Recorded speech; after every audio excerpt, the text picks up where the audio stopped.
consumer or a follower? I'd like to first start off with us to take a humorous look at what a consumer Christian might be like.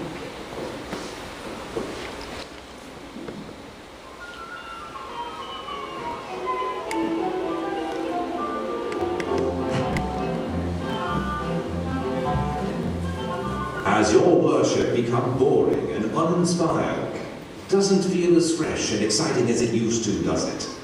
And you know it's good for you, but you wish it weren't so bland, right?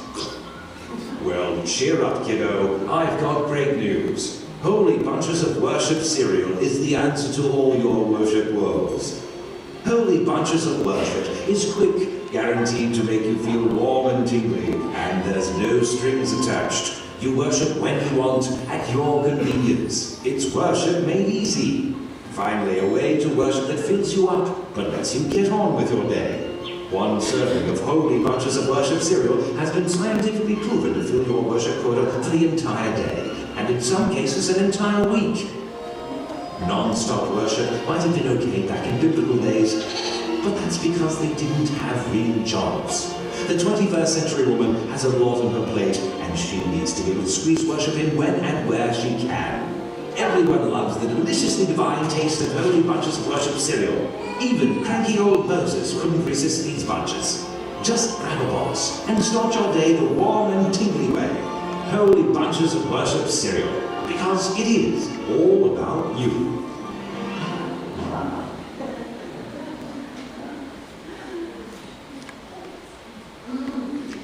There's going to be a time in your faith journey when things just don't seem as inspiring as they used to. When it's not going to be the way that you hoped it was going, and you won't be able to fix it or make it any better. It's going to cost you something. And you'll know exactly when that moment comes. Some of you are in that moment right now. You're in the middle of making a tough decision. And that decision will determine whether you are a consumer or a follower. Now there's a great example of this in Mark chapter 8. Jesus just healed a man that was blind. And now he's asking his disciples some questions. Jesus and his disciples went on to the villages around Caesarea Philippi. On the way he asked them, "Who do people say I am?" And the disciples started sharing with Jesus the different things that people thought he was. "But what about you?" he asked. "Who do you say I am?" Peter answered, "You are the Messiah." The Greek word meaning Christ. For Peter, Jesus was the anointed one, the one he had heard all about growing up as a child. And this was a special moment for the disciples. Think about this. Jesus was asking them who they thought he was. It was their chance to express who they thought he was. And after Peter shares, they find out that Jesus is the Messiah. And as they're taking all this in, Jesus warned them not to tell anyone about him. And what happens next is something the disciples were not expecting. Then Jesus began to tell them that the Son of Man must suffer many terrible things and be rejected by the elders, the leading priests, and the teachers of the religious law. He would be killed, but in 3 days later he would rise from the dead. Wait a minute. Some of those words kind of just stood out there, didn't they? Suffer, rejected, killed. This is a different thing than what they're used to seeing happening. Did they miss something? Jesus told them everything that would happen. He did not keep anything secret. Imagine the disciples sitting there and looking at each other. Did you get what he just said? He's going to be killed? No, we didn't see that. So Peter takes Jesus away from the others to talk to him alone. Peter criticizes him for saying these things. Peter takes Jesus aside and tries to get him to stop talking in this negative way. We don't want to hear you talk like this, Jesus. Everything's going great. You have given us hope, and people are glad to see us. Nobody even knew our names before you came. And now, when they can't find you, they come to us. We're part of this great thing happening.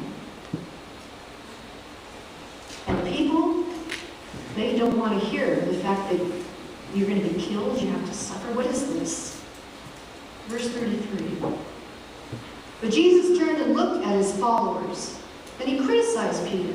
He said to Peter, "Get away from me, Satan. You don't care about the same things God does. You care only about things that people think are important." Peter's his disciple, and he says this to him. Peter, you're a consumer. You're looking at this whole thing on how you want it to be for you. You're not in this for God's agenda. How many times do we do that? Jesus is telling Peter, you need to make a choice. It's time for you to move from being a consumer into a follower. You must be ready for what's going to happen ahead. And Jesus begins to explain it to them. And as he looks at the shocked faces of his disciples, just imagine them all sitting there, mouths open, he speaks out to the people that are with them on the side. Then he called the crowd to him along with his disciples and said, "Whoever wants to be my disciple must deny themselves and take up their cross and follow me." These guys have been following him all this time, and he's including them with the crowd. Must deny ourselves? What more must we do? What more must we do, Jesus? And Jesus is saying, at some point, you have to say no to you and yes to me. And the next thing Jesus says is even more shocking for the disciples to hear. You need to take up your cross and follow me. Now that doesn't seem too shocking to us. I mean, we hear this a lot in our Christian culture today. The words seem easy enough to understand for us. Take up your cross. Okay, we get that. Buckle up, be serious, be a real Christian. We even wear jewelry to remind us what the cross means for us. But if you were a Jew back in those days, the cross had a different meaning. The cross stood as a warning to the Jews. Remember, Jesus hadn't died yet. These guys are not experiencing what we're experiencing now. They hadn't seen that whole cross thing where he dies for them. They only see friends and family die on the cross. They experience pain and death of the cross every day in their life. They're in fear of the cross. And when Jesus tells them this, they are stunned. You've been following me all this time, but now you need to take up your cross. Have you ever had a moment when you've been stunned by something? Think about that moment. Or by something someone said, or something that happened, and everything comes to a halt, doesn't it? All your plans, all your dreams, all your joys come to a stop. That's what these guys were feeling. This is what Jesus was saying. Whoever wants to save their life, which we all want to save our life, right? It doesn't matter who you are, what you look like, what you do, where you come from. Whoever wants to save their life will lose it. And he's right. We all eventually die, don't we? But then Jesus adds something to this. But if you give up your life for me, and for the sake of the good news, you will save it. Give up your life meaning saying no to you. Lose a job because of me. Your reputation is ruined because of me. Some of us have had this happen. Lose a relationship because of me. If you give up your life in this life, you will save your life for eternity. What do you benefit if you gain the whole world but lose your own soul? Do you really want to jeopardize losing your soul and not enter into what God has for you yet? Just so you can have have what you want now, when we think about it, it sounds silly, but we do it all the time. And how much time is that? Maybe having a not-so-perfect life now, the way the life we dreamed of, what we wanted. Maybe not having a perfect life now to save our soul for whatever's ahead might be a pretty good idea if we thought about it more. And Jesus continues, or what can or would you give in exchange for your soul? What would you be willing to trade in this life to keep your soul in the next? Ever thought about that question? If you had a chance to keep it, what would you trade? And by asking this question, we discover something about ourselves. Every one of us here. My soul is greater than my things. My soul is greater value than all the things I have. It's greater value than all my experiences, all my relationships, all my possessions. Because at the end of this life, we can't take it with us. Which means we value our soul more than all the things that we spend in our life consuming and protecting. And Jesus knows this. We are so afraid to say no to our own wants, our own things we have to have, and say yes to Jesus now, because for some reason we don't want to miss something. But when the time comes where it's a matter of life and death, and we're faced with the future of our soul, we will give everything up in a second. And then Jesus says this, if any of you are ashamed of me and my words in this adulterous and sinful generation, the Son of Man will be ashamed of you when he comes in his Father's glory with the holy angels. We all will give an account of our life. And on that day, will he be ashamed of you? What will you have gained here? Some of you may think, none of this applies to me. I'm doing a great job in this Christian thing. Everybody thinks I'm a swell Christian. I got it down. I don't really see a cost. I'm just a good person. I kind of fell into this whole thing. Just like Peter thought. When he tells Jesus, okay, look, now I know these guys may not be with you 100%, but I'll die for you. I'll never be ashamed of you. And later on, what happens? Peter denies Jesus 3 times. He's devastated. When I read things like that can happen to me. That can happen to me. But Jesus forgives Peter. In fact, he puts him over the church. And on that day, Peter becomes a follower, and he's no longer a consumer. And he spends the rest of his life following Jesus until he's crucified, because he's not ashamed of his Savior.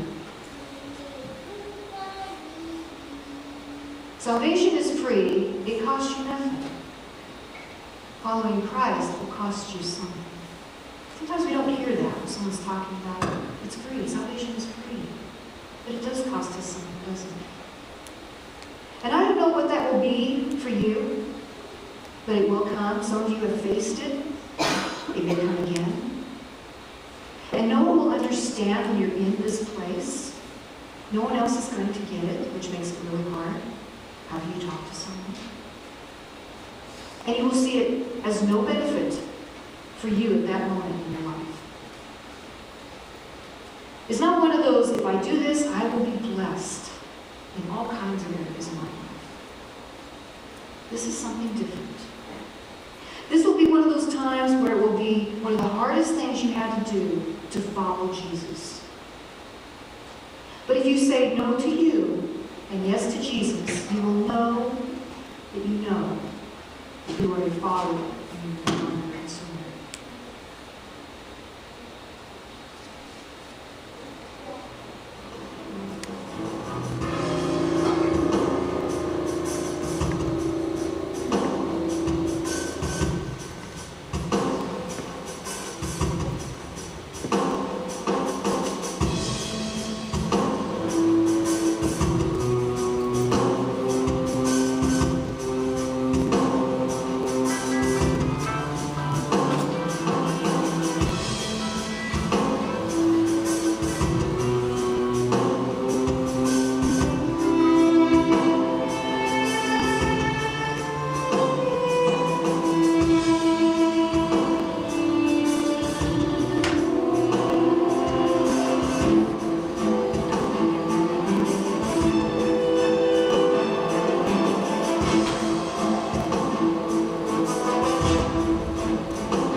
loser. It's not talking about either. But it's talking about losing your life for his sake and following after him. Some of you are weary, and Jesus says, whenever things are taken from you, do not be ashamed of me. Whenever you are slandered, falsely accused, or rejected because of me, do not be ashamed of me. Whenever you are hard-pressed, asked to do more for my sake, do not be afraid to follow me. It's time to ask yourself, are you a consumer or a follower? Let's pray.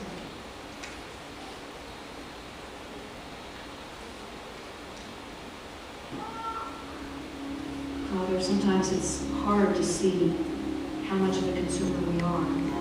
We try to follow you every day.